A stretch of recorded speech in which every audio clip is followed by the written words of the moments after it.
Hello peoples and popples, and welcome back to my channel. I'm Fiction&Flora. You can call me Flora, and today we are doing a book haul. So during Book Outlet's most recent sale, they're always on sale, so you know, but during one of their more recent sales, I made questionable financial decisions and decided to just go on a spree. On the one hand, I probably should not have spent that money because it was right before I had to pay all my bills, so it was not the cutest look for me. However, on the other hand, I bought 10 books for the equivalent of 2 hardcovers. I think that is smart. So anyway, today I have 10 new, as in new into my home, not new as in recently published. I have 10 books to talk to you about. I have loosely organized them by color, kind of, and you know, that's all the intro I've got, so let's get into it. The first one I've got for you is Hell House by Richard Matheson. This cover is by Rich Diaz, and the illustration is by Michael Diaz. These days, D-E-A-S. There's so many ways to pronounce that. But it's a pretty creepy one. We've got a nice little Grim Reaper. So this book follows a group of supernatural investigators who decide to tackle the quote-unquote Mount Everest of haunted houses. 2 previous groups of paranormal adventurers have gone missing. There was a horrible tragedy in this house, and for some reason our main characters think they're different, and that kicks off the story. I picked this one up because it reminds me very much of Hell House LLC, which is a 3-part movie trilogy of found footage, and it seems to be maybe based on this book, or at least very inspired by this book, which I'm not mad about. I also found out while trying to see if there was a connection that this does actually have an official movie that was worked on with the author as the screenwriter called The Legend of Hell House. That one was done in 1973, I do believe. Anyway, I am excited about this. I love found footage. I love a haunted house. And I love when people just believe that they are the outlier. Like, yes, let that arrogance breed. So I'm really excited to pick this one up. It's going to be a nice spooky read. The next one I have is The Store by Bentley Little. And this cover is designed by Adam Arbach. And it's very much giving like late 90s, early 2000s terror. Like it kind of reminds me of The Fog a little bit. I don't know. The premise of it definitely gave me Horror Store by Grady Hendrix vibes, which is why I picked it up. As someone who has worked at a superstore before, as my first job, and it was soul-sucking in its own right, I really was interested in this book. So this book follows a guy who lives in a small town. Recently, a superstore just called The Store has moved in, and like every other capitalistic black hole, has sucked up just the economy and the spirit of this town and left it feeling a little bit empty, but people aren't noticing it. So many people are employed there, so many people shop there kind of without choice, and according to the back, it has a price that might be too high to pay. And despite our main character's misgivings about this store, his 2 daughters now officially work there, and so it's kind of up to him to save them and maybe the town.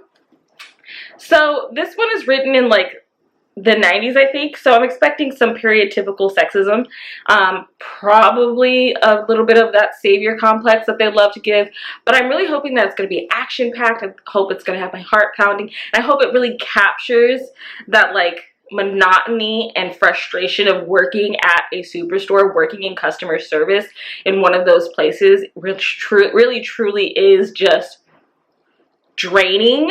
And I hope it captures that. If it doesn't, I always have Horror Store to go back to. It is one of my absolute fave books. Editing Flora here to say, oops, I lied. So The Store is not from the 1990s. The cover of it makes it feel like it is, and there is a book that I recently picked up that it was published in like 1998, and there's another that I picked up that was published in 2006. So I was just getting those mixed up. The story was actually published in 2021. 2021. Wow. So maybe it was inspired by Horror Store by Grady Hendrix, you know? Anyway, just wanted to jump in and say that onwards and upwards, guys.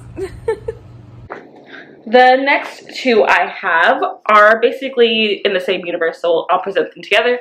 I have Dawn of the Dead and The Living Dead by George A. Romero. This one is an edition with Susanna Sparrow, and this one is with Daniel Cross. This cover was designed by Anna Dorfman, and the photographs are from Shutterstock. So, if you don't know already, this is the novelization of the movie by George A. Romero, and it follows a group of 5 survivors in the zombie apocalypse, the beginning of the zombie apocalypse, who hole up in a mall, and what they have to do to survive, and the troubles they run into, both dealing with each other interpersonally, dealing with other survivors, and dealing with the unrelenting slog of zombies coming at them. And then this, I've never read, but according to the back of it, one of the people said this is a, like, very thorough, sprawling, epic account of the zombie apocalypse from the very beginning. And so that's very exciting. It also feels like something you'd have to, like, break up into chunks. This book is over 600 pages long, and it's got that deep sound to it. However, one of the things I am theoretically interested in doing is maybe seeing if, while I'm reading this, I can find out where this might slot into the timeline, and then just kind of like have it as one long book like that. I don't know. Before I put this down, this cover is by Jamie Stafford Hill, and the photographs are by Mul Kum on Shutterstock. Okay, and then our next group of books, I've got 2. The first is The Lost Village by Camilla Sten, and it is translated by Alexandra Fleming. And the cover is, the jacket design is by Irvin Serrano, and the image is by Chris Marie on Shutterstock. So this is another one of those found footage stories. We are following a woman who has a connection to this town that suddenly everyone disappeared from except for 2 people.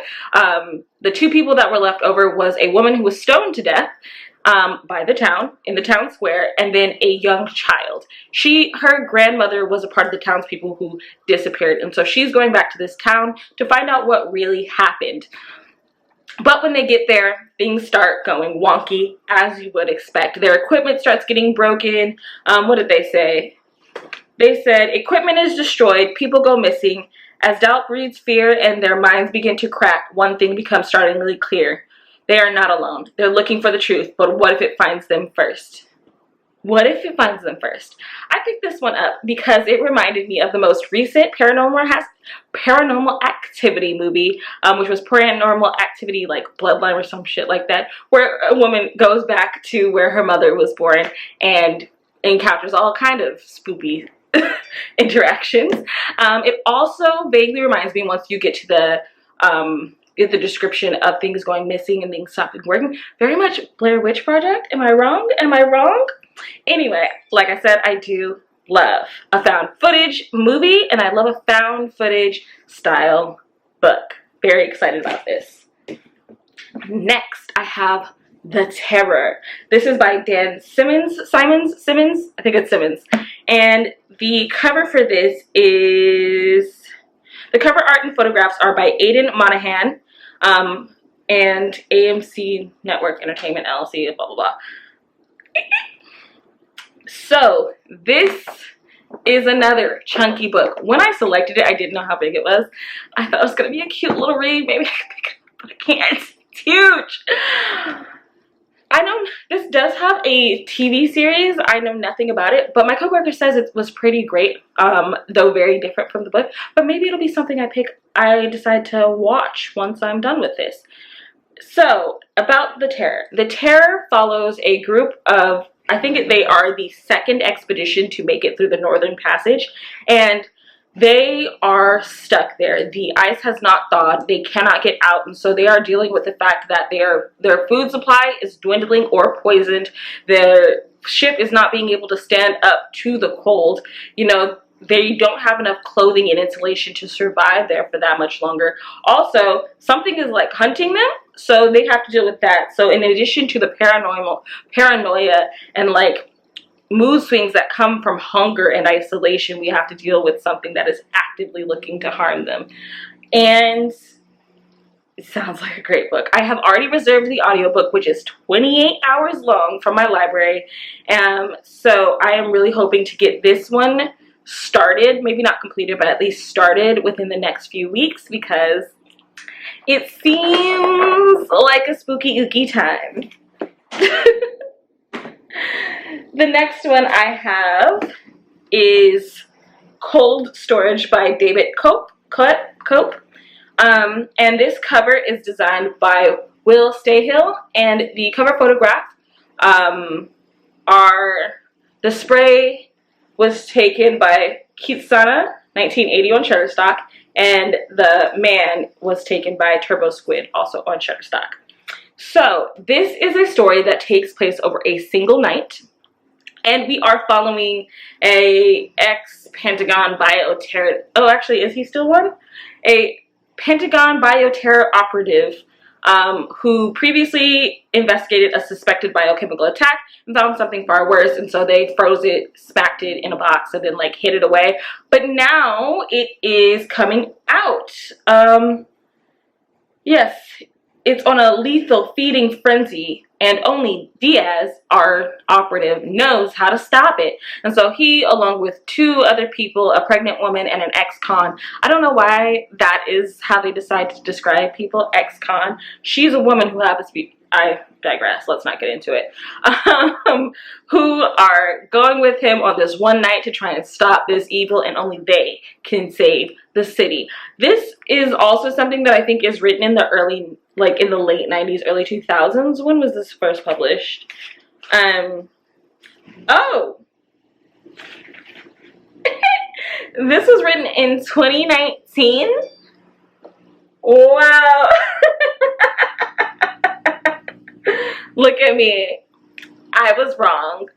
It does very much feel and look a little bit like something I would expect from the late 90s, early 2000s, but 2019, it's a very recent release. I'm excited. I mean, I'm sure I feel like it's going to be very fun and actiony, which I'm into. And I feel like it has to be pretty fast-paced in order to be to have that much story packed into a single night, you know? Very action horror. Okay, and the last three books I will present all together because they are a part of a series. And I'll tell you about the first one, but not the second two, because I don't know anything about the second two. I don't want to spoil myself. So this is the Awakened series, and the first one is Awakened, and they are all by James S. Murray and Darren Wearmouth. The cover design on this one is, jacket design is by Richard L. Aquan. The photography is by Shuba on Shutterstock. And on these ones, for The Brink, which is book 2, I think.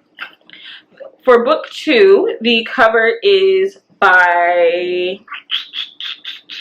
Cover design is also by Richard L. Aquan, and the photography on this one is by Larry Rostant.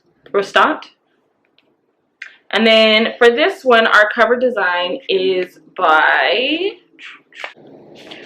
also by Richard L. Aquan. Go Richard, we love consistency across books. And the illustration is by Larry Rostant. So there we go. But basically, so this book starts off with, there's this subway that they have been building for years, maybe decades, and they are very excited because they finally completed it. It's supposed to go across the Hudson. Yes, New York, across the Hudson, and they're super excited. It's supposed to be state-of-the-art, so cool, so fresh, and so everybody comes out for its inaugural run. We've got the mayor, we've got people with money, we've got people without money. We're watching this subway come into the station, very excited. But when the train arrives, nobody's on it. Nobody is there. It is full of blood and viscera. Nobody else is there. And they're like, but also it starts to fill up with methane. So what are you supposed to do with that? So according to them, train cars are empty. All the cars' interiors are drenched in blood. A chaos descends. Everyone in the pavilion scrambles to get out, but the horror is only beginning. High levels of deadly methane fill the tunnels. The structure begins to flood. For those who don't drown, choke, or spark an explosion, another terrifying danger awaits. The thing that killed all those people in the train. It's out there, and it's coming. There's something living beneath New York City, and it's not happy to have woken it up. And it's not happy we've woken it up. Well then, that's the kickoff of the first book. I'm not going to say much about these second books because I don't want to spoil anybody. I know a lot of people want to just go into a book with a fresh eye. So my camera is dying, so that means we've got to get out of here. Thank you so much for coming by my channel again. I hope any of these books have interested you, and if they have, please let me know. If you want to hang out, you can find me here on Twitter or on Instagram. You can also find me on Goodreads, Readerly, and The Storygraph. Thank you again, and have a wonderful day.